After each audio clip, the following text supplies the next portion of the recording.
Hello my dear students, my name is Krishna Dwivedi and today we are discussing about the magnetic field due to current element, or we can say that right now we are discussing about the Biot-Savart law, ठीक है, of chapter number 4 moving charge and magnetism।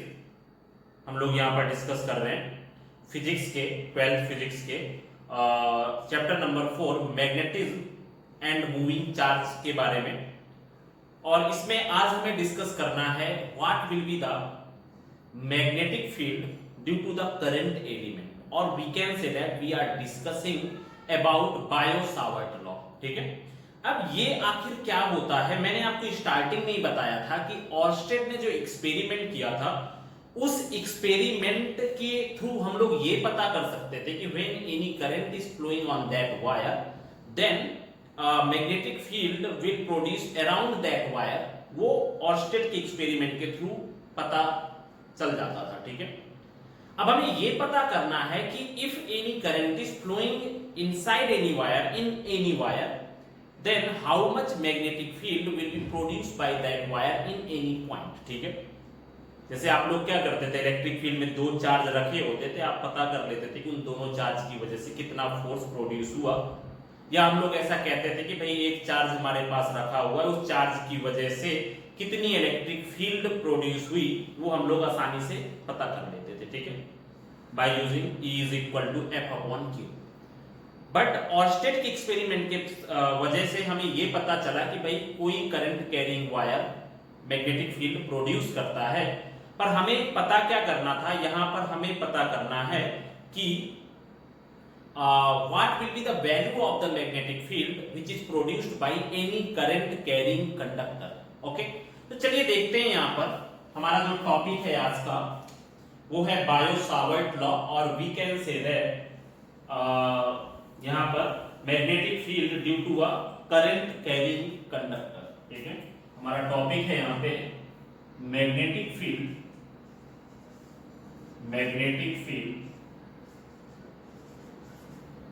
Due to current carrying conductor.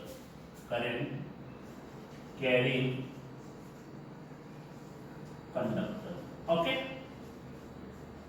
मतलब कि किसी भी conductor के अंदर कितनी current है वो हमें पता करना है, किसी भी कंडक्टर के अंदर कितनी करंट है और उस करंट की वजह से किसी भी पॉइंट पर कितना मैग्नेटिक फील्ड प्रोड्यूस हो रहा है वो हमें यहाँ पर फाइंड करना है। ठीक है, चलिए देखते हैं। तो इसका सबसे पहला है, हम लोग यहाँ पर देखें, then we are discussing about a experiment which is done by Biot and Savart. ठीक है, ये हमारे जो है ना दो साइंटिस्ट थे, उन्होंने क्या किया था, ये बायो-सावर्ट एक्सपेरिमेंट किया था। तो यहाँ पर क्या हो जाएगा, Biot-Savart law.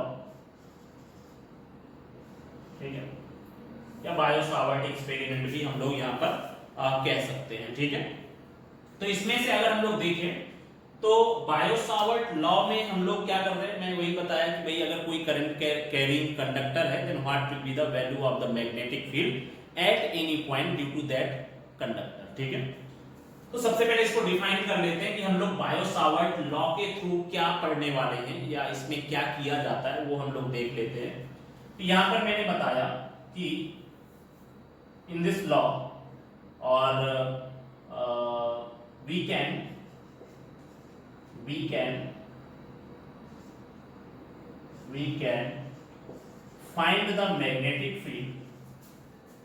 find the magnetic field at any point which is produced by any current carrying conductor।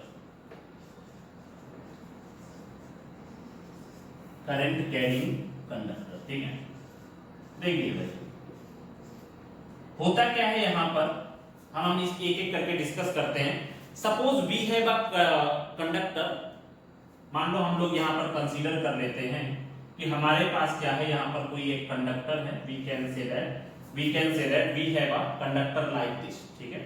हमने यहाँ पर मान लिया कि हमारे पास क्या है, कोई एक कंडक्टर है, वो कुछ इस तरह से है, मींस कोई एक वायर हो गया, हम लोग ऐसे एक वायर के थ्रू इसको दिखा देते हैं, ठीक है। हमारे पास क्या है, यहाँ पर कोई एक वायर है या कंडक्टर है, और इस कंडक्टर में क्या हो रही है, करंट फ्लो हो रही है, ठीक है। यहाँ पर क्या है, करंट हमारी जो है ना, आई करंट फ्लो हो रही है, ठीक है। अभी मुझे क्या करना है, मान लो मुझे इस पॉइंट पर फाइंड करना है, P पॉइंट पर, then what will be the magnetic field, ठीक है। सबसे पहले हम लोग क्या करते हैं कि जब भी किसी भी चीज में कुछ भी फ्लो हो रहा होता है, तो इसमें से हम लोग क्या करते हैं, हम लोग पूरे का एक साथ स्टडी नहीं कर सकते। हम लोग क्या करते हैं, छोटा सा एलिमेंट कंसीडर कर लेते हैं, और उस एलिमेंट की वजह से कितनी करंट प्रोड्यूस होगी, सॉरी कितनी मैग्नेटिक फील्ड प्रोड्यूस होगी, वो हम लोग यहाँ पर फाइंड कर लेंगे, and after that we can integrate that thing and we will get the magnetic field due to whole wire. तो मतलब मुझे क्या करना है, अगर मुझे यहाँ पर मैग्नेटिक फील्ड फाइंड करनी है, तो उसके लिए मुझे क्या करना पड़ेगा, सबसे पहले मुझे यहाँ पर मैग्नेटिक फील्ड की वैल्यू को फाइंड करने के लिए मुझे यहाँ पर एक एलिमेंट कंसीडर करना पड़ेगा। तो मैंने क्या लिया, इस पूरे वायर में से एक छोटा सा एलिमेंट कंसीडर कर लिया। मान लो ये छोटा सा एलिमेंट मैंने यहाँ पर इस वायर का छोटा सा एलिमेंट कंसीडर कर लिया, ठीक है। और ये एलिमेंट की लेंथ मैंने कितनी मान ली है, dl मान ली है, ठीक है। The length of this element of this wire is dl, ठीक है। अब इस dl वायर की वजह से या dl एलिमेंट की वजह से इस P पॉइंट पर कितनी मैग्नेटिक फील्ड प्रोड्यूस होगी, वो हमें यहाँ पर पता करना है, ठीक है। इस P पॉइंट पर इसकी वजह से कितनी मैग्नेटिक फील्ड प्रोड्यूस होगी, वो हमें यहाँ पर पता करना है, ठीक है। अब उस मैग्नेटिक फील्ड की क्या डायरेक्शन होगी, मान लो ये हम लोग ले लेते हैं कि इस dl एलिमेंट में फ्लो होने वाली करंट की वजह से इस P पॉइंट पर dB जितनी मैग्नेटिक फील्ड प्रोड्यूस होने वाली है, ठीक है। तो इनके बीच का एंगल कितना मान लेते हैं, and this angle will be theta, ठीक है। Suppose we have a current carrying wire in which I current is flowing in this wire, and we want to find the magnetic field at P point due to this current carrying wire.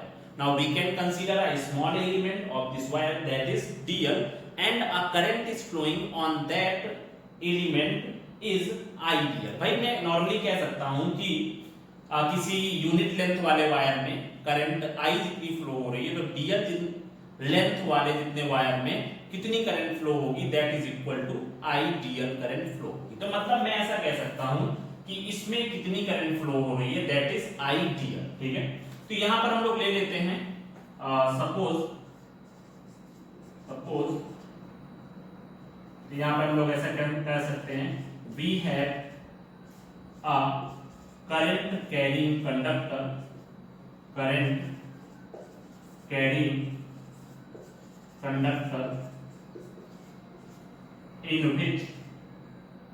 in which I current is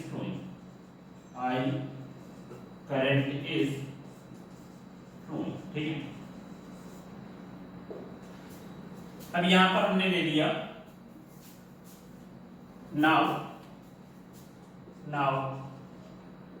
we can take a small element dl of that wire, of that conductor, ठीक है। current on that element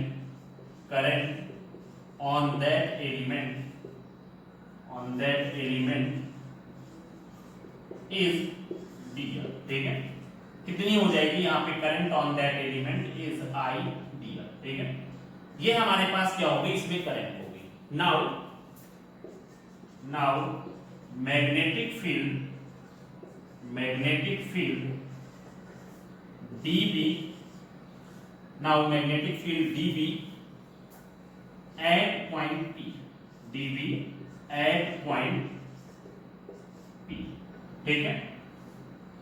ये हमारा हो गया यहाँ पे at point P in r distance, in are distance. जो ये P पॉइंट है वो इस एलिमेंट से कितनी दूरी पर है, r जितनी दूरी पर, then we can say that the position vector of this point P is equal to r। ठीक है, तो ये हमारे पास कुछ इस तरह से मैंने इसका रिप्रेजेंटेशन किया। अब हम लोग क्या करते हैं, इसकी मैग्नेटिक फील्ड एक एक करके फाइंड करते हैं, इस एलिमेंट की वजह से कितनी मैग्नेटिक फील्ड प्रोड्यूस हुई। तो हम लोग यहां पर कहेंगे कि जो मैग्नेटिक फील्ड है dB, ठीक है, dB is directly proportional to IDL। ठीक है, इस एलिमेंट में जितनी ज्यादा करंट होगी उतनी ही ज्यादा यहां पर मैग्नेटिक फील्ड की वैल्यू भी होने वाली है। ठीक है, यहां पर मैंने बताया आपको कि dB is directly proportional to कितना हो गया, IDL हो गया, same as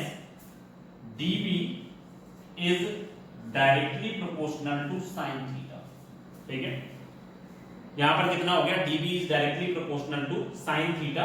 according to angle क्या होती जाएगी आपकी, यहां पर मैग्नेटिक फील्ड की वैल्यू भी चेंज होती जाएगी। ये किसने बताया, बायो सावर्ट ने ये बताया कि जो मैग्नेटिक फील्ड की वैल्यू है वो P पॉइंट पर कितनी होगी, वो IDL के डायरेक्टली प्रोपोर्शनल होगी। It means if you will increase the current then magnetic field will increase, and if you will increase the angle, इसका मतलब जैसे जैसे आप इस एंगल को यहां पर 0 में है, फिर धीरे धीरे करके आप इसको बढ़ाते जाओगे, तो यहां पर जैसे जैसे एंगल की वैल्यू बढ़ेगी वैसे वैसे आपकी मैग्नेटिक फील्ड की वैल्यू भी बढ़ने वाली है। ठीक है, और लास्ट में हम लोग ऐसा कहते हैं, this is equation 1 and this is equation 2 and dB is inversely proportional to the square of the distance between this element and point P। ठीक है, ये हमारी हो गई इक्वेशन नंबर 3।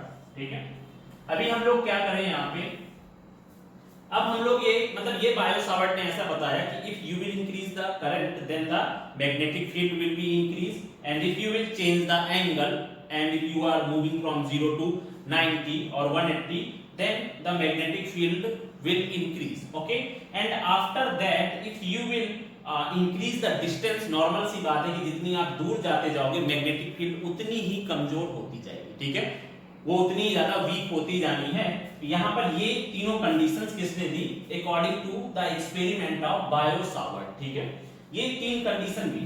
देन यहाँ पर कितना हो गया आपका, देन नाउ फ्रॉम इक्वेशन या कंबाइनिंग इक्वेशन 1 2 and 3 1 2 and 3। ठीक है, ये हो गया हमारा, यहाँ पर कितना हुआ dB इतना हो गया। अगर मैं मान लो तीनों को एक साथ रख देता हूं तो यहाँ पर कितना हो जाएगा, dB is directly proportional to IDL sin theta upon में r स्क्वायर। ठीक है, अभी अगर मैं इसको इक्वेट कर देता हूं then dB is equal to यहाँ पर कितना हो जाएगा, म्यू नॉट अपॉन में 4 pi and IDL and sin theta upon में कितना हो जाएगा, r स्क्वायर। ठीक है, ये हमारा क्या हुआ, मेन फॉर्मूला हुआ मैग्नेटिक फील्ड का, लेकिन ये किस फॉर्म में हुआ, मैग्नीट्यूड के फॉर्म में हुआ। ठीक है, यहाँ पर जो म्यू नॉट अपॉन 4 पाई लिया है this is a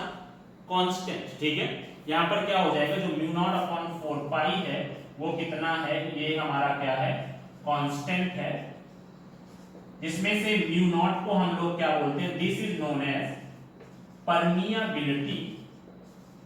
permeability of free space या वैक्यूम।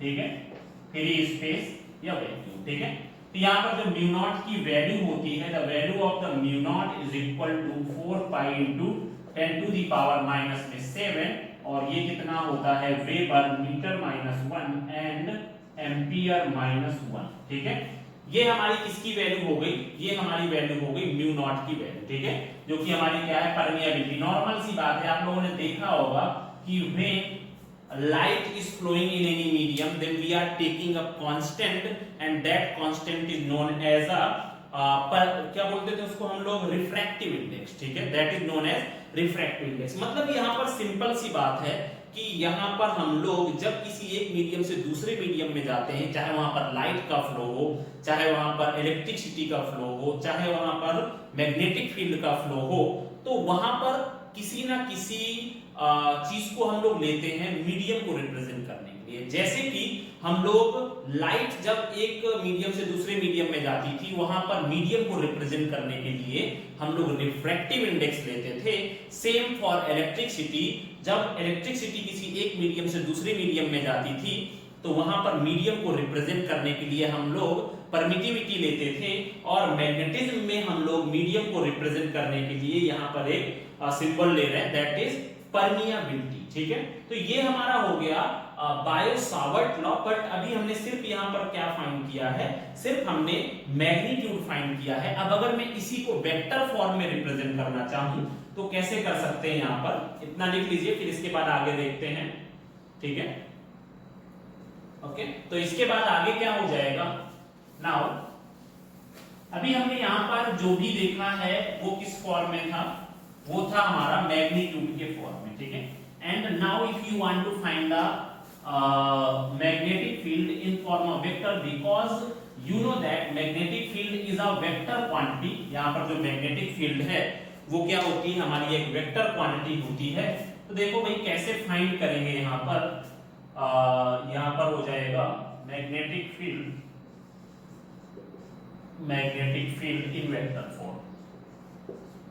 इन वेक्टर फॉर्म। ठीक है, देखिए भाई ये क्या है, इस फॉर्मूले का बहुत ज्यादा इंपॉर्टेंस है, क्योंकि अगर आपको डायरेक्शन फाइंड करनी है मैग्नेटिक फील्ड की तो आपको इसी फॉर्मूले के थ्रू फाइंड करना पड़ेगा। ठीक है, तो यहां पर कितना हो जाएगा, then we can say that हमें फॉर्मूला क्या मिला है, dB इज इक्वल टू यहां पर हो जाएगा I म्यू नॉट अपॉन 4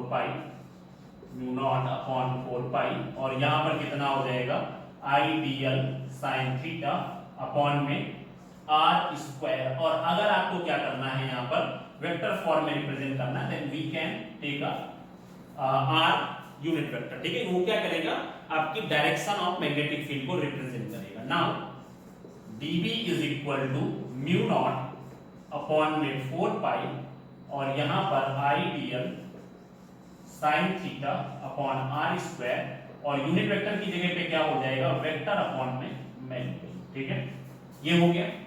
अब इसके बाद में हम लोग इसको ये भी लिख सकते हैं, dB is equal to mu naught upon में 4 पाई, और यहां पर कितना हो जाएगा I dl, ये कैसा हो जाएगा नाउ।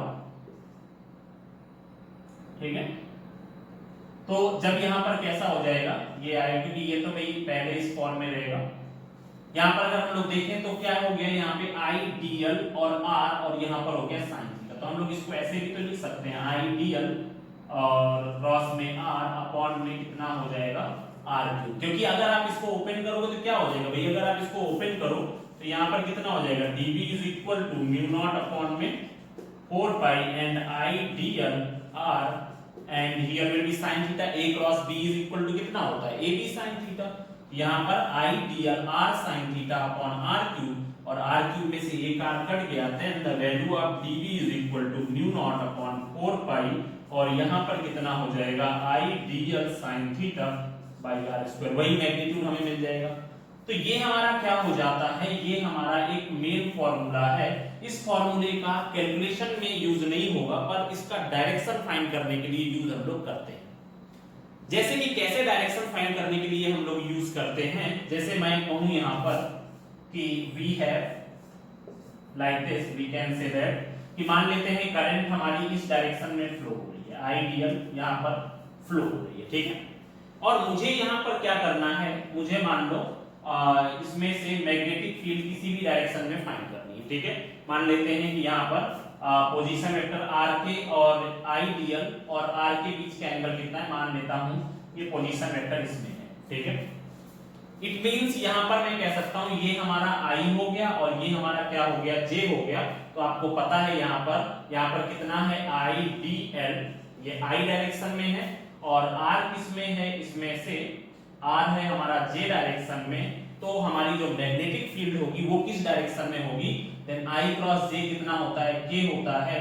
तो हमारी जो मैग्नेटिक फील्ड होगी वो कौन सी डायरेक्शन में होगी, K डायरेक्शन में होगी। तो इस तरह से हम लोग क्या कर सकते हैं, इस फॉर्मूले का यूज करके हम लोग मैग्नेटिक फील्ड की डायरेक्शन भी फाइंड कर सकते हैं। ठीक है, अभी इसमें एक और होता है राइट हैंड रूल। ठीक है, इसमें से क्या हो जाएगा, उसके थ्रू भी हम लोग डायरेक्शन फाइंड कर सकते हैं। चलिए देखते हैं इसमें से। ये भी आप लोग वेक्टर फॉर्म का रिप्रेजेंटेशन भी आप लोग लिख लेना।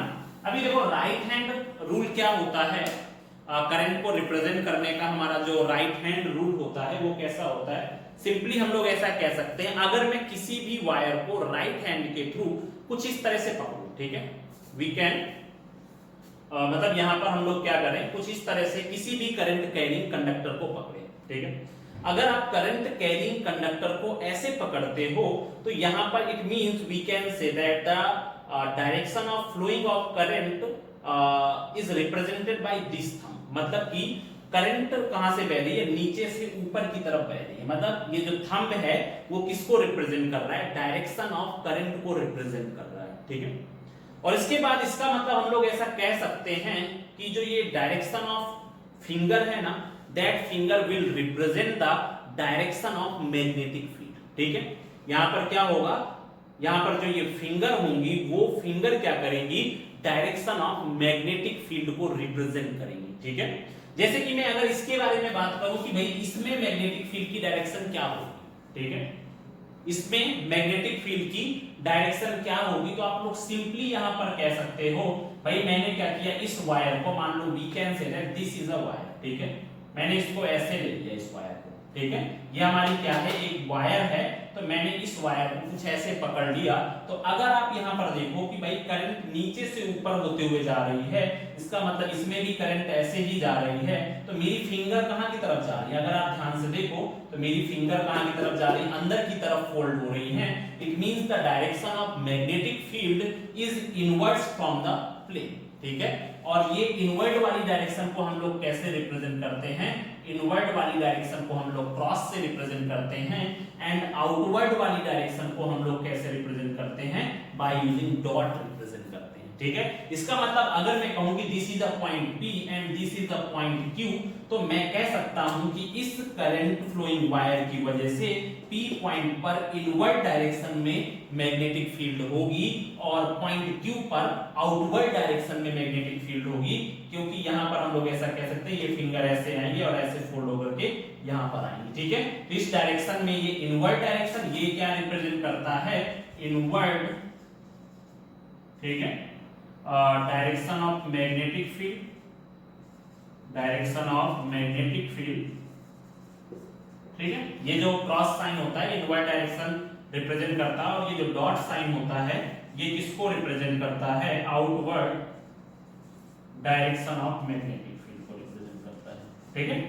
तो ये हमारा हो गया बायो सावर्ट लॉ, और बायो सावर्ट लॉ के थ्रू हमें क्या मिला है, dv is equal to mu naught upon 4 pi I dl cross r upon में r cube, जहां पर mu naught upon 4 pi is a constant and the value of mu naught upon 4 pi is equal to 10 to the power minus 7, or we can say that the value of mu naught is equal to 4 pi into 10 to the power minus 7। तो ये हमारा हो गया Biot Savart law, ठीक है। अभी हम लोग वन बाय वन करके इसके application of the Biot Savart law को डिस्कस करते हैं, ठीक है।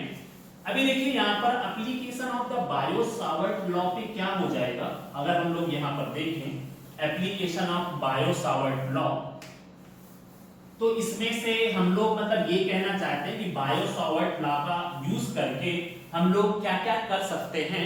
तो चलिए वन बाय करके देखते हैं, वन बाय वन।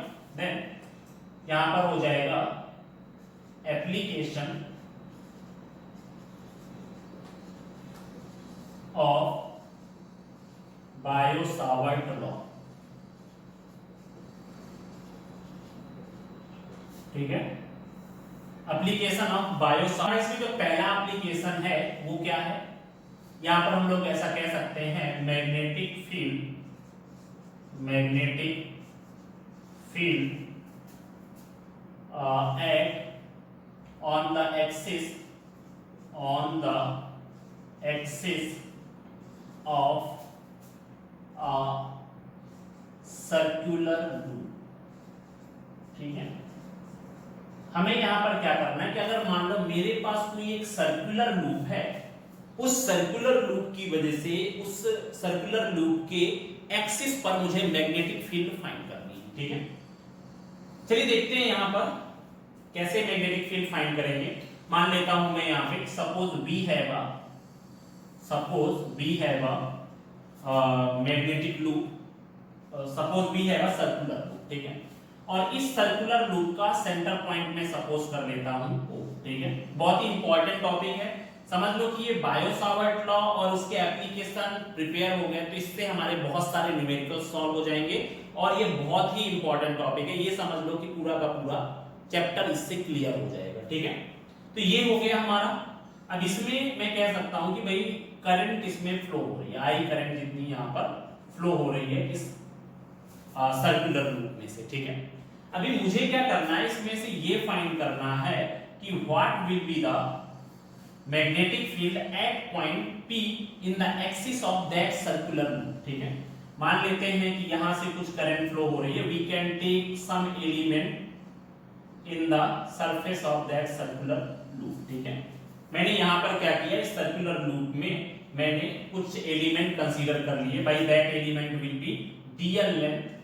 तो यहां पर से करंट जो फ्लो होगी that current will be IDL, और अगर आप यहां पर देखो तो then this current will be also IDL। भाई सेम ही होगी, the length of this element is dl, then current will be flow IDL, and if you will think about this element then the current will be flow in this element, that is also IDL।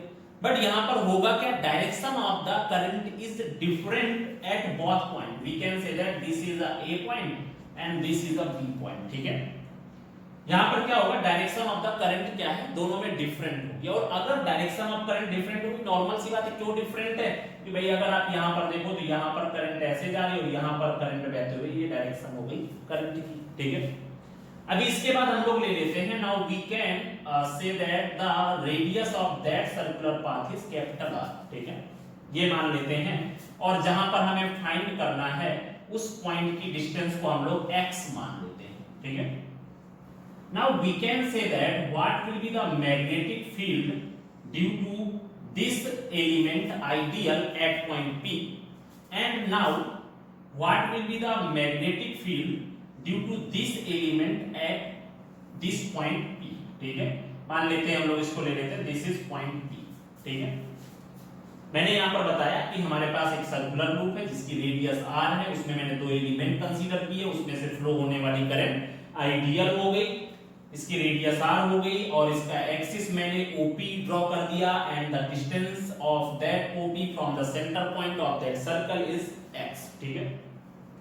अभी अगर आप देखो ना तो आपको पता है this is a tangential line, this AP and BP are the tangential line, ठीक है। और आपको पता है किसी भी सर्कल की जो रेडियस और टेंजेंशियल लाइन के बीच का एंगल कितना होता है, वो एंगल कितना होता है, दैट एंगल इज 90 डिग्री। वो एंगल कितना होता है हमारा, 90 डिग्री होता है, ठीक है। अभी अगर हम लोग यहां पर देखें तो ये हमारा एंगल हो गया 90 डिग्री, ठीक है। मान लेते हैं ये एंगल कितना हो जाएगा, this is theta and this is also theta, ठीक है। अभी ये क्या हो गया, ये मान लेते हैं this is the distance from A to P, ठीक है। इसको मैंने R से रिप्रेजेंट कर दिया। This is the radius of the circular loop, this is the distance of point P from the centre of the circle, and this is the distance from A to P, this is R, ठीक है। अभी आपको पता है कि यहां पर इस आइडियल एलिमेंट की वजह से, ठीक है, यहां पर क्या हो जाएगा, अगर हम लोग यहां पर देखें तो इस आइडियल एलिमेंट की वजह से जो हमारी मैग्नेटिक फील्ड प्रोड्यूस होगी, तो वहां पर आपको पता है, मैंने एक चीज बताई कि यहां पर आइडियल R और जो हमारा मैग्नेटिक फील्ड है वो तीनों एक दूसरे के साथ परपेंडिकुलर होते हैं, ठीक है।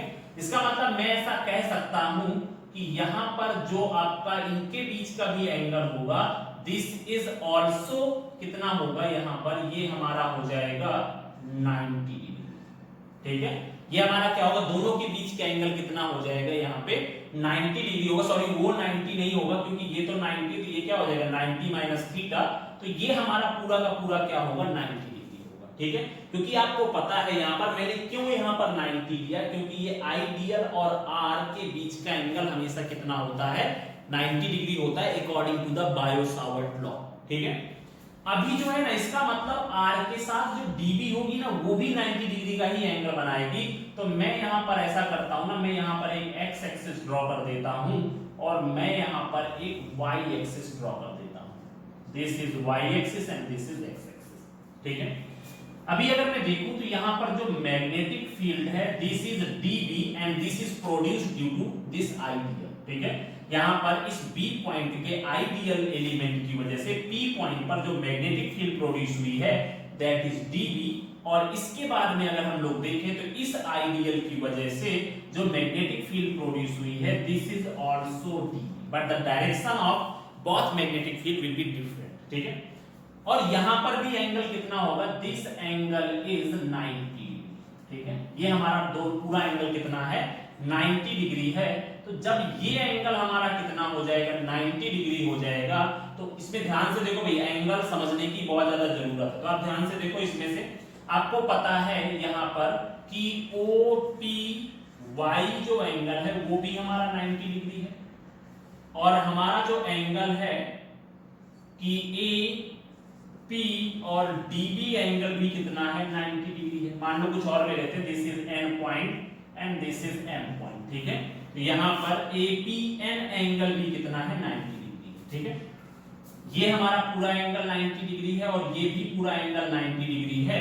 तो यहाँ पर मैं ऐसा कह सकता हूं कि एंगल APY कितना हो जाएगा, एंगल APY ये जो हमारा एंगल हो जाएगा that is equal to 90 minus theta, क्योंकि हमारा ये एंगल कितना है थीटा है और ये पूरा 90 डिग्री है।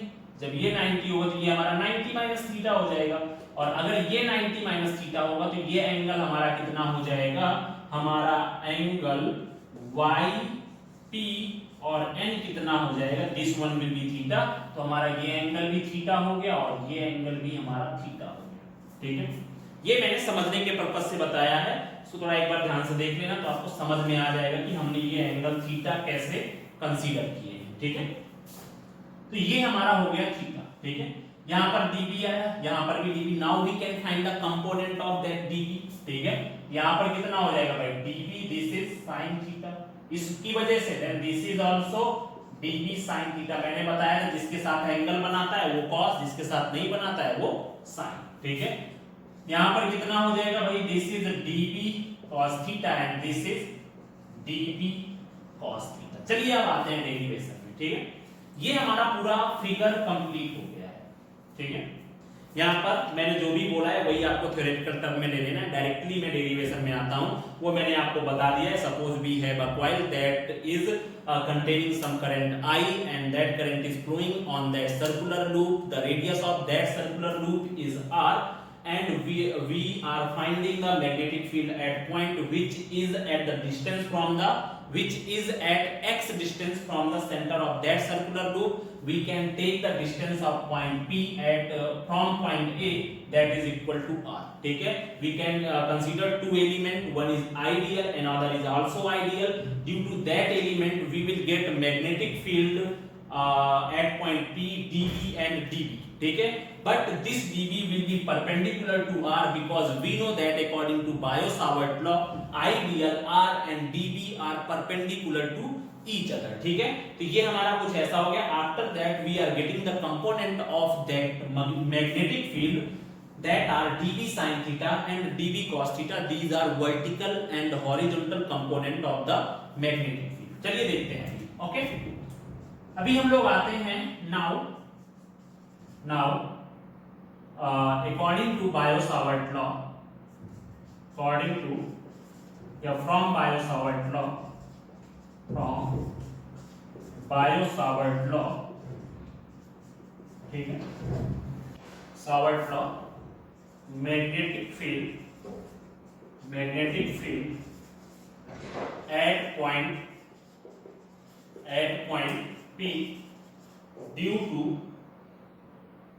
to ideal current, ठीक है।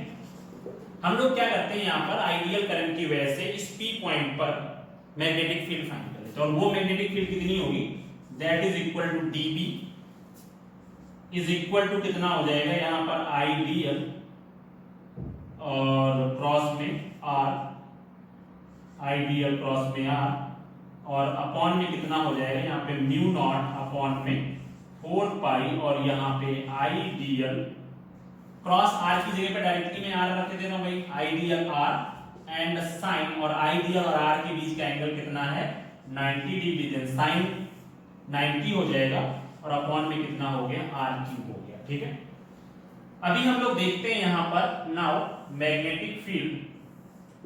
ठीक है, अभी हम लोग यहां पर फाइंड करते हैं मैग्नेटिक फील्ड क्या होगी। तो अगर हम लोग यहां पर देखें तो dB की जो वैल्यू हो गई, the value of dB is equal to mu naught upon 4 pi, and here will be ideal upon में आर स्क्वायर, इस आर से ये कट जाएगा, sin 90 की वैल्यू हो गई 1। ठीक है, तो हमारे पास मैग्नेटिक फील्ड किसी भी आइडियल एलिमेंट की वजह से आपका P पॉइंट पर कितनी मिलेगी, इतनी मिलेगी। बट अगर आप ध्यान से फिगर देखो तो यहां पर मैग्नेटिक फील्ड थीटा एंगल बना रही है, इसका मतलब यहां पर जो मैग्नेटिक फील्ड होगी वो सिर्फ dB नहीं होगी, but that will be in form of component. तो अगर आप ध्यान से फिगर देखो तो यहां पर ये dB cos थीटा और यहां पर ये क्या है dB cos थीटा। ठीक है, इसका मतलब इन दोनों की डायरेक्शन एक दूसरे के अपोजिट डायरेक्शन में, it means this component will be cancel out each other. ठीक है, तो यहां पर जो भी हमें मैग्नेटिक फील्ड मिलेगी वो किसके इक्वल होगी, that magnetic field will be equal to the dB sin theta. ठीक है, अब अगर हम लोग यहां पर देखें कि वो मैग्नेटिक फील्ड कितनी होगी, ये समझ में आया कि मैंने dB cos थीटा और dB cos थीटा को क्यों कैंसिल कर दिया, क्योंकि दोनों की डायरेक्शन अपोजिट है। ठीक है, तो यहां पर now magnetic field due to whole circular loop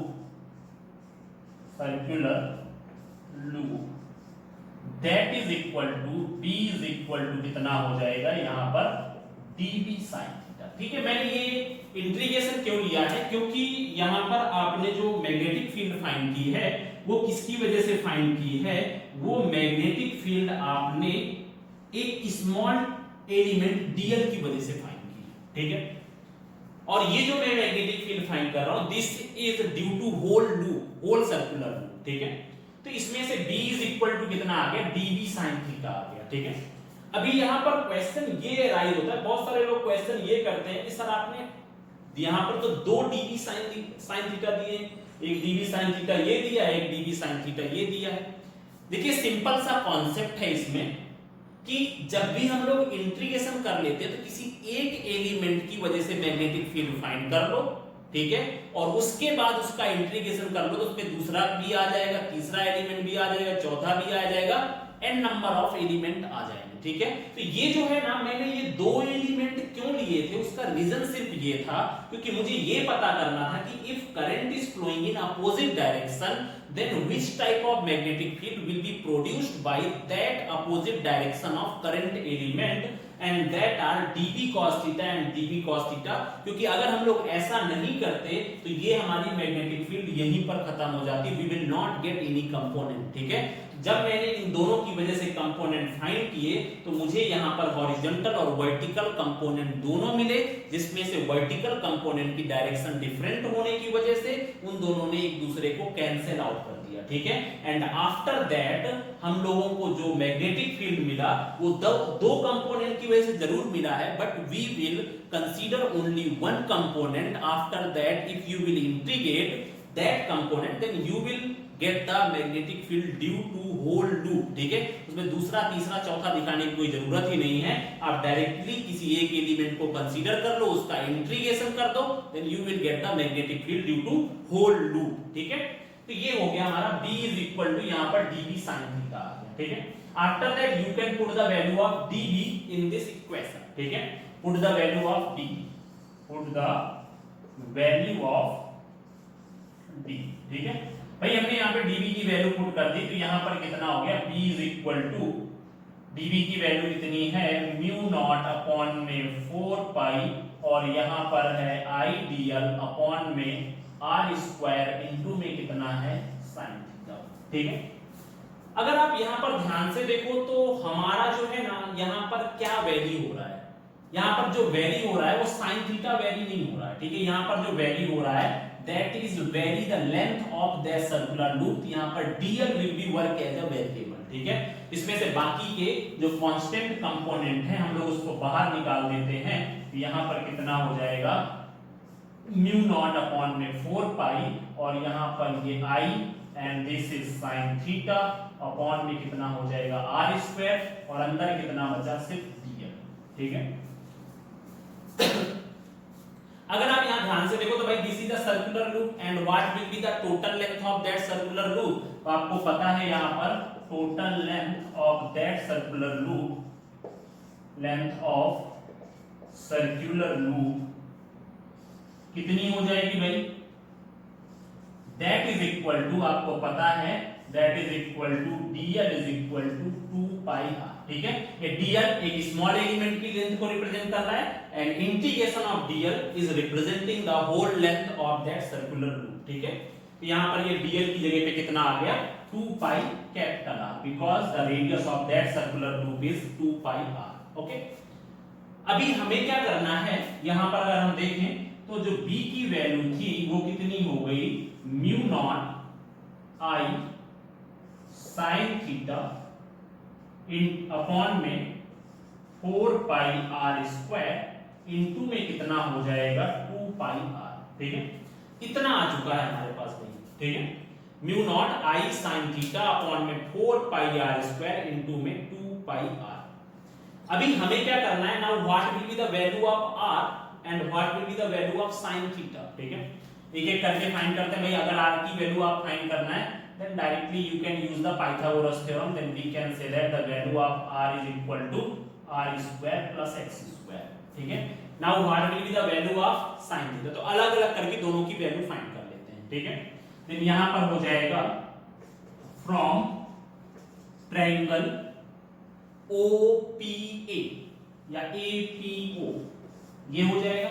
इसके थ्रू अगर हम लोग देखें यहां पर कितना हो जाएगा भाई sin theta is equal to perpendicular upon में hypotenuse, then perpendicular is AO and hypotenuse is AP, ठीक है। ये हो गया भाई। तो AO की जगह पे क्या रख सकते हो आप, AO की जगह पे कैपिटल R और AP की जगह पे क्या रख सकते हो आप, then that is equal to R square plus में X square, ठीक है। This is the value of, ये तो समझ में आ गया होगा, उसको हमें अलग से सॉल्व करने की जरूरत नहीं है। And after that we can put the value of this sin theta in this equation, ठीक है। यहां पर ये इक्वेशन 1 कर दो एंड दिस इज इक्वेशन 2, ठीक है। इतना कर लो भाई। इसके बाद हम लोग आगे करते हैं, ठीक है। ये लिख लो, इसके बाद ये लिख लो। अभी भी ये समझ लो काफी ज्यादा डेरिवेशन हमारा इसका बाकी है, ठीक है। चलिए देखते हैं, अभी आगे करते हैं। नाउ यहां पर इतना हो गया ये सब, लास्ट छोड़ देते हैं बस। यहां तक हमारा ये कंप्लीट हो चुका है, ठीक। अभी इसके बाद हम लोग क्या करते हैं, नाउ यहां पर हो जाएगा, now we can put the value of sin theta in this equation 2, ठीक है। Put the value of sin theta, value of sin theta and r, दोनों की वैल्यू रख देते हैं। r की वैल्यू आपको पता है directly from the Pythagoras theorem, ठीक है। तो ये हमारी हो गई वैल्यू ऑफ r। तो अगर हम लोग इसको देखें तो इसमें से हो जाएगा now b is equal to mu naught upon में 4 पाई और यहां पर हो जाएगा इसमें से i इनटू में 2 पाई r इनटू में sin थीटा की वैल्यू, sin थीटा की वैल्यू है यहां पर r अपॉन में रूट में r स्क्वायर प्लस में x स्क्वायर और यहां पर 4 पाई r स्क्वायर है। तो r की वैल्यू कितनी है, r की वैल्यू है रूट में r स्क्वायर प्लस में x स्क्वायर का होल स्क्वायर, ठीक है। देखो भाई म्यू नॉट अपॉन 4 पाई की जगह म्यू नॉट अपॉन 4 पाई की जगह वही रखा है। i इंटू 2 पाई r, जो भी ये 2 पाई r था उसको मैंने यहाँ पर ले लिया, i इंटू 2 पाई r और जो नीचे r स्क्वायर था, r स्क्वायर की जगह पे ये वैल्यू रख दी रूट में r square plus x square का होल स्क्वायर हो गया। sin थीटा की वैल्यू कितनी हो गई, r अपॉन में रूट में r स्क्वायर प्लस में x स्क्वायर हो गया, ठीक है। This is the value of magnetic field. अभी इसको थोड़ा और सिंप्लीफाई कर देते हैं, तो यहां पर कितना हो जाएगा, B is equal to mu naught upon में 4 पाई, इसके बाद में यहां पर कितना हो जाएगा 2 पाई आई आर स्क्वायर, यहां पर 2 pi I r square upon में, अब देखो भाई इसका रूट तो हट जाने वाला है, जब इसका रूट हट जाएगा तो r square plus x square की पावर कितनी हो जाएगी, 1 हो जाएगी। ठीक है, और थोड़ा सिंप्लीफाई करके दिखा देता हूं मैं यहाँ पे, r square plus x square, यहाँ पर सिर्फ इतना बचेगा और इसमें कितना हो जाएगा, this is r square plus x square की पावर में 1/2, क्योंकि रूट का मतलब कितना होता है, 1/2 होता है। इसका मतलब इसकी पावर 1 हो गई और इसकी पावर 1/2 हो गई, तो ये दोनों क्या हो जाएंगी, दोनों की पावर ऐड हो जाएगी। तो यहाँ पर म्यू नॉट अपॉन में 4 पाई और इसके बाद में 2 pi I r square upon में, यहाँ पर दोनों की पावर ऐड हो गई, तो आर स्क्वायर प्लस में एक्स स्क्वायर की पावर में कितना हो जाएगा, 3/2। ठीक है, ये हमारे पास हो गया magnetic field due to a circular loop. ये हमारे पास इसका मेन फॉर्मूला हो गया, ये आपको याद रखना होगा। ठीक है, ये हमारा इसका मेन फॉर्मूला होगा। अभी हमें क्या करना है, कुछ कंडीशंस रख करके भी इसको सॉल्व कर लेते हैं। देखो यहां पर पहली कंडीशन है मैग्नेटिक फील्ड एट द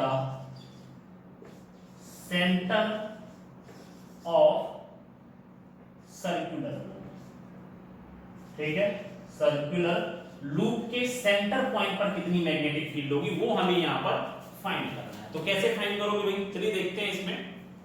तो ये हो जाएगा B इज इक्वल टू, भाई सर्कुलर लूप के सेंटर पॉइंट पे फाइंड करने का मतलब है कि जो आपकी ये x डिस्टेंस है वो कितनी होगी, 0 होगी। ठीक है, इट मींस क्या हो गया आपका, it means we can say that यहां पर कितना हो जाएगा, x इज इक्वल टू कितना आ गया, 0 आ गया। और अगर x की वैल्यू 0 आ गई तो यहाँ पे म्यू नॉट अपॉन में 4 pi and 2 pi I r square upon में आर स्क्वायर की पावर में कितना हुआ, 3/2, क्योंकि x की वैल्यू तो 0 हो गई भाई। ठीक है, अभी इसमें से क्या करोगे, b is equal to mu naught upon में 4 pi and 2 pi I r square और यहां पर कितना हो जाएगा, r3। ठीक है, अब इसमें से कितना हो जाएगा, then b is equal to mu naught upon में 4 पाई और यहां पर हो जाएगा 2 पाई आई अपॉन में r। ठीक है, या इसी को मैं ऐसे भी लिख सकता हूं, म्यू नॉट आई अपॉन में 2r। ठीक है, this is the formula for magnetic field at the centre of any circular loop. ठीक है, अब अगर मान लो इफ लूप है n नंबर ऑफ टर्न्स। ठीक है, n नंबर ऑफ टर्न्स, तो जो b हो जाएगा, b की वैल्यू कितनी हो जाएगी, mu naught n i upon में 2r। ठीक है, ये हमारा क्या हो जाएगा, magnetic field at the centre of a circular loop की वैल्यू हो गई। And this formula is a very important formula. भाई कहीं पर भी नंबर ऑफ टर्न मेंशन करें ना, उसमें से n की वैल्यू ऐड कर देगा। तो यहाँ पर जैसे यहाँ पर भी आप चाहो तो अगर n number of turns are in this circular loop, then you can write the formula mu naught upon 4 pi 2 pi n I r square upon में r square plus x square की पावर 3/2। ठीक है, तो ये हमारा हो गया at the center point of that circular loop। ठीक है, अभी एक और थोड़ा सा बचा हुआ है। ठीक है, चलो देखते हैं इसको। यहां पर ये सेंटर पॉइंट के लिए हो गया। नाउ दूसरा पॉइंट है मैग्नेटिक फील्ड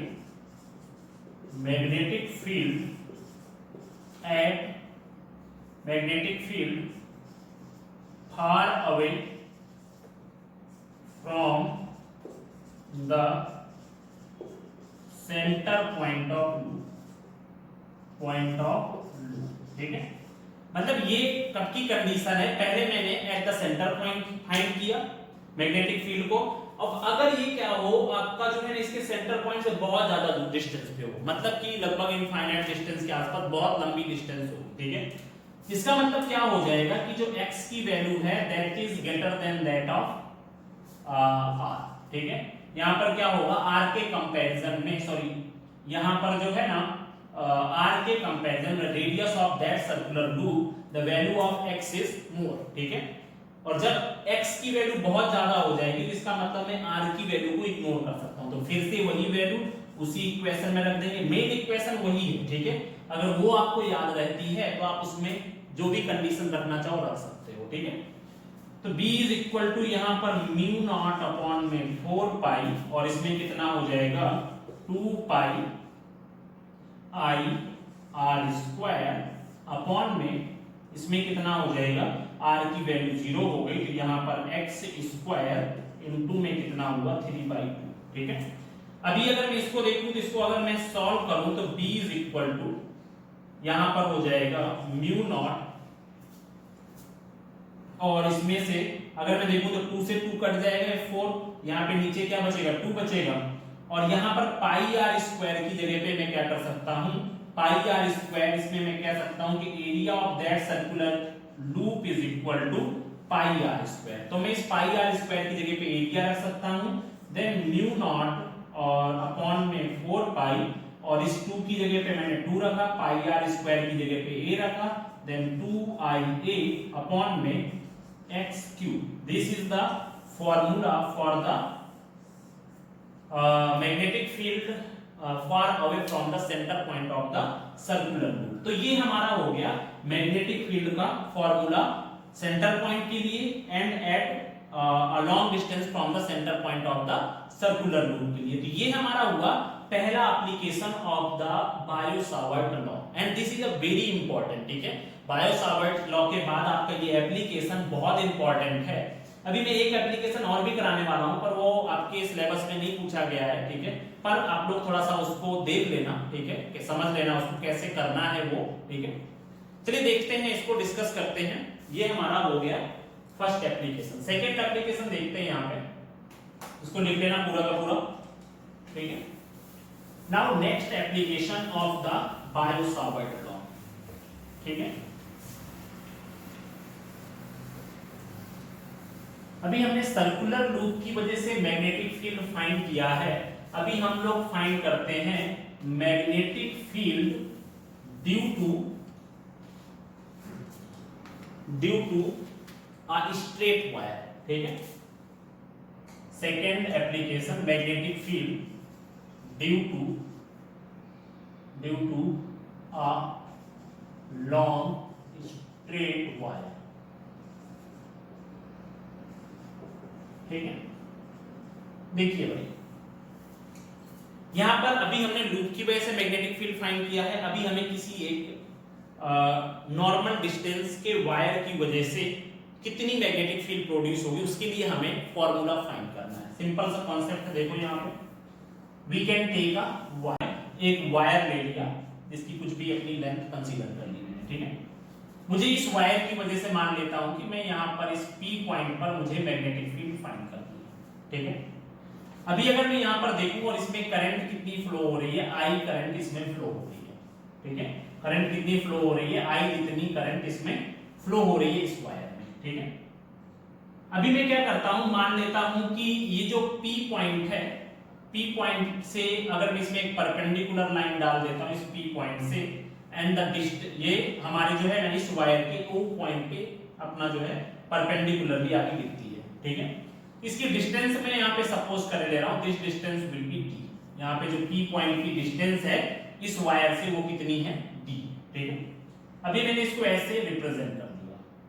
मान लेते हैं कि अगर मैं इसके दोनों एंड से इस वायर को इस पॉइंट P को मिलाऊं तो ये जो एंड है इस वायर के वो P पॉइंट पर एक एंड अल्फा एंगल बना रहा है और दूसरा जो एंड है वो कितना एंगल बना रहा है, बीटा जितना एंगल बना रहा है, ठीक है।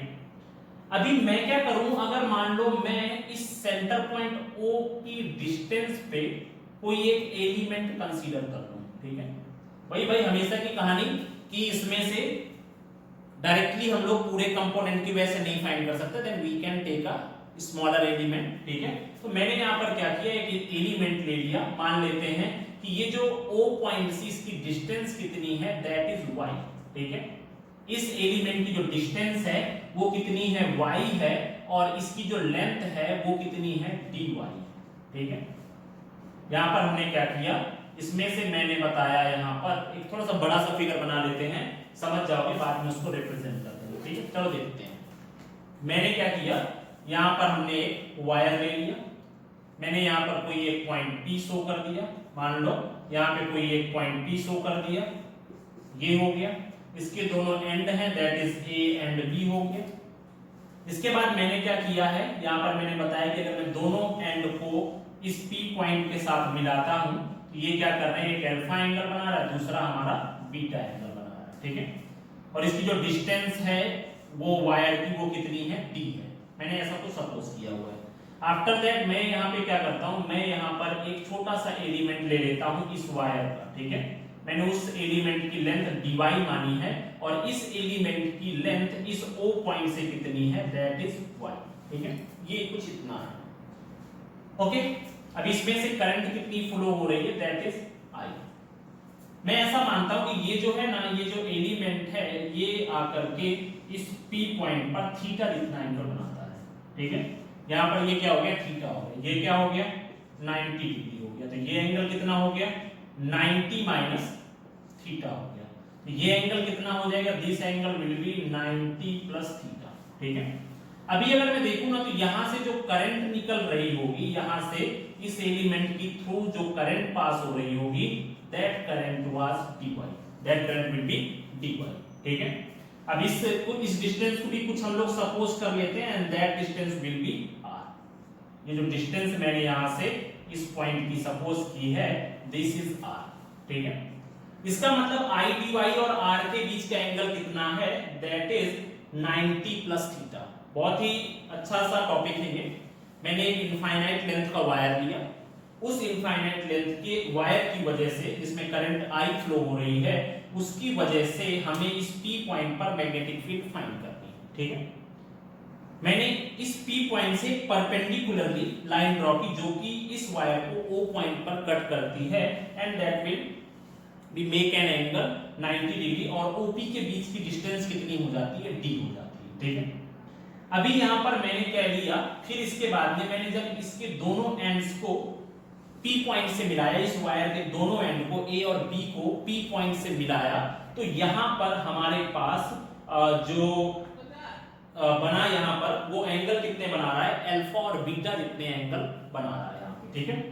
अब इसके बाद मैं क्या करता हूं यहाँ पे, अब इसके बाद मैं देखता हूं अभी मैंने एक एलिमेंट सपोज किया जिसकी डिस्टेंस O पॉइंट से कितनी है, y है, और उस एलिमेंट की लेंथ कितनी है, dy है, इसमें करंट कितनी फ्लो होगी, I dy, और इस एलिमेंट को अगर मैं P पॉइंट से मिलाता हूं तो वो इस P पॉइंट के साथ थीटा एंगल बनाता है, ठीक है। अगर ये थीटा हुआ, then this is 90 and this is 90 minus theta, and this is 90 plus theta. इसका मतलब I dy और r के बीच का एंगल कितना है, 90 प्लस थीटा है। चलिए आते हैं डेरिवेशन में, ठीक है।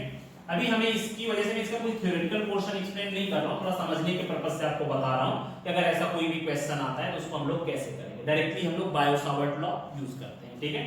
तो यहां पर कितना हो जाएगा, नाउ या फ्रॉम बायो-सावर्ट लॉ,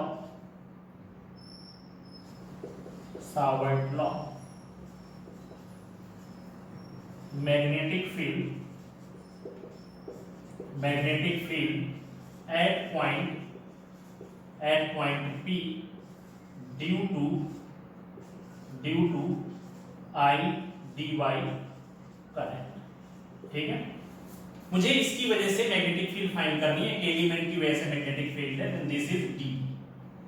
तो dB इज इक्वल टू कितना हो जाएगा, म्यू नॉट अपॉन में 4 पाई, एंड इसकी जगह पे I dy, और यहां पर कितना हो जाएगा साइन, और एंगल कितना है 90 प्लस थीटा। यहां पर एंगल कितना है 90 प्लस थीटा, अपॉन में कितना हो जाएगा r स्क्वायर, क्योंकि आपको पता है यहाँ पर आई डी वाई और आर के बीच का एंगल कितना है 90 प्लस थीटा है। ये कंफ्यूज मत होना कि ये एंगल क्यों नहीं लिया 90 माइनस थीटा, क्योंकि आपको पता है हमेशा डायरेक्शन के बीच का, मतलब आप ये नहीं ले सकते हो कि हेड और हेड के बीच का हमेशा जो एंगल लिया जाता है वो क्या लिया जाता है, आपका हेड और हेड के बीच का एंगल लिया जाता है, या टेल और टेल के बीच का एंगल लिया जाता है। देखो यहाँ पे आप अगर देखो तो this is the tail of this point and this is the tail of this r, ठीक है। और अगर आप नीचे का एंगल लोगे तो यहाँ पर ये आपका डीएल डीवाई एलिमेंट कंसीडर नहीं किया जाएगा, ठीक है। चलिए देखते हैं इसी से। Then dB is equal to mu naught upon 4 pi, और यहाँ पर कितना हो जाएगा आई डी वाई, और यहाँ पर साइन 90 प्लस थीटा की जगह पे कितना हो जाएगा कॉस थीटा, क्योंकि आपको पता है sine 90 plus theta is equal to cos theta हो जाएगा, ठीक है। और अपॉन में कितना हुआ आर स्क्वायर हो गया, ठीक है। अभी अगर मैं पूरे इस वायर की वजह से मैग्नेटिक फील्ड फाइंड कर लूं तो प्रॉब्लम क्या आएगी हमें, प्रॉब्लम ये आएगी कि यहाँ पर दो वेरिएबल टर्म है, दैट इज dy, यहां पर भाई dy भी तो वेरी करेगा भाई, इस वायर की लेंथ है। अब अगर मैं देखूं तो cos थीटा भी तो वेरी कर रहा है, cos theta is also very from alpha two beta, ठीक है। और इस r भी तो वेरी कर रहा है, क्योंकि भाई जितनी ही अगर आप डिस्टेंस बढ़ाते जाओगे तो r की वैल्यू भी तो चेंज होगी ना अकॉर्डिंग टू डिस्टेंस। इसका मतलब यहाँ पर टोटल जो वेरिएबल टर्म है वो कितने हैं, dy भी हमारा वेरिएबल टर्म है, cos थीटा भी हमारा वेरिएबल टर्म है, और r स्क्वायर भी हमारा वेरिएबल टर्म है। अब मुझे क्या करना पड़ेगा, यहाँ पर सिर्फ एक ही वेरिएबल टर्म रखना है, बाकी सबको हटाना है यहाँ से, ठीक है। अभी हम लोग ऐसा करते हैं, यहाँ पर एंगल ले लेते हैं, now from triangle, now from triangle यहाँ पर कोई एक पॉइंट दे देते हैं, दिस इज पॉइंट मान लेते हैं ए बी, यहाँ पर सी पॉइंट ले लिया, ठीक है। यहाँ पर जो है ना ये जो एंगल को रिप्रेजेंट कर रहा है, this point is a C point, ठीक है। यहाँ पर then now from triangle C या ओ पी सी, ठीक है। मैंने कौन सा ट्रायंगल लिया, ओ पी और सी ट्रायंगल कंसीडर कर लिया, ठीक है।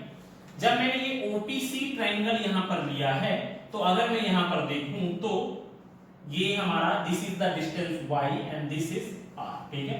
यहाँ पर मैं क्या करता हूँ, this is tan theta is equal to कितना हो जाएगा, perpendicular upon base, then that is OC upon में OP, ठीक है। देन यहाँ पर हो जाएगा tan थीटा, OC की वैल्यू कितनी है, OC की वैल्यू है y, और OP की वैल्यू कितनी है, दैट इज D, ठीक है। तो अगर मैं यहाँ पर देखूं तो y इज इक्वल टू कितना हो जाएगा, d tan थीटा हो जाएगा, ठीक है।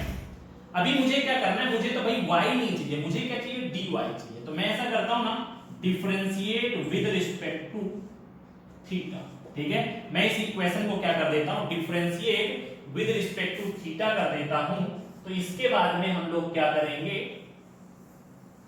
यहां पे जब मैंने इसको डिफरेंशिएट किया विद रिस्पेक्ट टू थीटा तो इसमें कितना हो जाएगा, dy अपॉन में d theta is equal to d tan theta है ना, तो आपको पता है यहाँ पे d तो d, और इसके बाद में कितना हो जाएगा d अपॉन में d theta and tan theta, और tan थीटा का डिफरेंशिएशन कितना होता है, that is equal to sec square theta. तो यहाँ पर कितना हो जाएगा, dy अपॉन में d theta is equal to d sec square theta, ये इसका डिफरेंशिएशन हो गया। अब ये इधर जाएगा, then dy is equal to d sec square theta into में d थीटा। ये वैल्यू किसकी हो गई, dy की वैल्यू हो गई कितनी, d sec square theta into d theta. dy का तो हमें सॉल्यूशन मिल गया है, that is totally in the form of theta, ठीक है। अभी मुझे क्या करना है, दूसरा r की वैल्यू भी मुझे यहाँ पर फाइंड करनी है। Then what will be the value of r, भाई r ये है, दिस इज हाइपोटेनस, ठीक है। इसको भी d के फॉर्म में निकाल दें हम लोग। देन यहाँ पर नाउ फ्रॉम ट्रायंगल, वही ट्रायंगल ले लेते हैं OPC, from triangle OPC triangle लिया तो यहाँ पर कितना हो जाएगा, then cos theta is equal to base upon hypotenuse, then base is OP and hypotenuse is PC, ठीक है।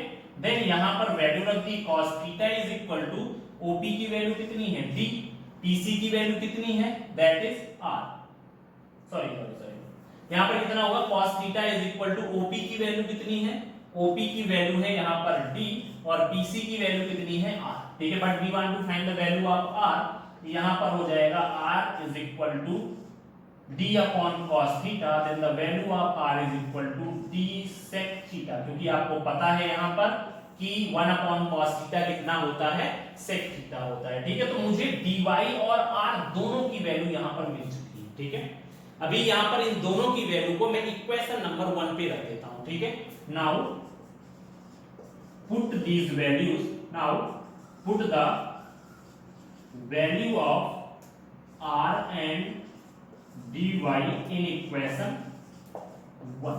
ठीक है, अभी इक्वेशन 1 में ये दोनों वैल्यू हम लोग पुट कर देते हैं।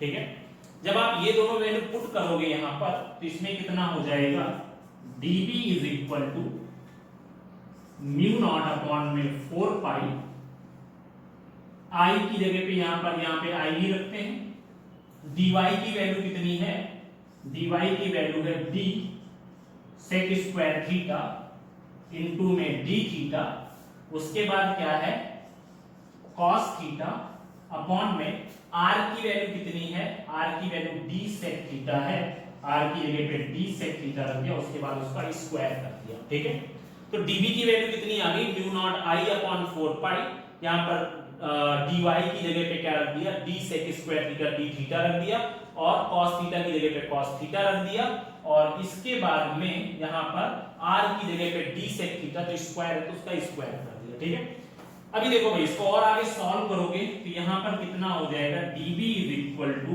म्यू नॉट i अपॉन में 4 पाई, और इसमें कितना हो जाएगा, d sec square theta cos theta d theta upon में कितना हो जाएगा यहाँ पर d square sec square theta.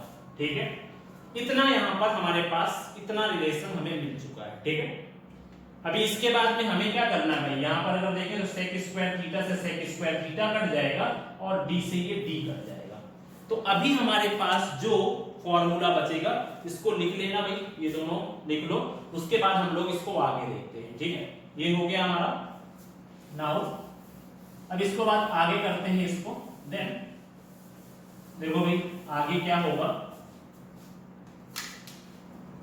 Now तो dB की जो वैल्यू आ गई, dB इज इक्वल टू हो जाएगा म्यू नॉट i अपॉन में 4 पाई, और यहां पर कितना बचा है अभी हमारे पास, cos theta d theta by में d बचा है, क्योंकि d से एक d कट गया, sec स्क्वायर थीटा से sec स्क्वायर थीटा कटा है, यहां पर सिर्फ कितना बचा, cos theta d theta upon में d जितना बचा है। ठीक है, नाउ मैग्नेटिक फील्ड